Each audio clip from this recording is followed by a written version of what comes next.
Bone healing అనేది age తోటి relation ఉందండి. చిన్నపిల్లల్లో ఫ్రాక్చర్స్ అయితే ఆపరేషన్ లేకుండానే దాదాపుగా చాలా వరకు కట్ల ద్వారా లేకపోతే కొద్దిపాటి ట్రీట్మెంట్ ద్వారా సర్జరీ లేకుండానే హీల్ అయ్యే అవకాశం ఉంటుంది.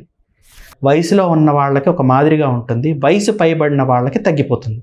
దానికి కారణం లోపల ఆ హీల్ చేసుకునే పొర మందగించటం, అట్లాగే ఆస్టియోపోరోసిస్ ఎముకలో ఉన్న పట్టుత్వం తగ్గిపోవటం, వాళ్ళల్లో హీలింగ్ కెపాసిటీ ఇన్హెరెంట్గా తగ్గటం. ఒక ఎముకనే కాదు, వయసు పైబడిన తర్వాత వివిధ రకాల జబ్బులు అంటే డయాబెటీస్ కానీ, థైరాయిడ్ కానీ, హైపోథైరాయిడ్ లేదా హైపర్ టెన్షన్ ఇలాంటి వ్యాధుల వల్ల రక్త ప్రసరణ తగ్గుతుంది, హీలింగ్ కెపాసిటీ తగ్గుతుంది, ఇమ్యూన్ సిస్టమ్ తగ్గుతుంది. సో ఆటోమేటిక్గా వాళ్ళ హీలింగ్ కెపాసిటీస్ తగ్గుతాయి. ఆస్టియోపోరోసిస్ వయసు రీత్యా ఎముకలో ఉన్న కాల్షియం లెవెల్స్ తగ్గటం వల్ల ఫ్రీక్వెంట్గా పడిపోవటం, ఫ్రాక్చర్స్ అవ్వటం, ఆ ఫ్రాక్చర్స్ హీల్ అయ్యే టైం తగ్గటం కూడా చూస్తూ ఉంటాం. For more health tips and updates, subscribe NASA hospitals.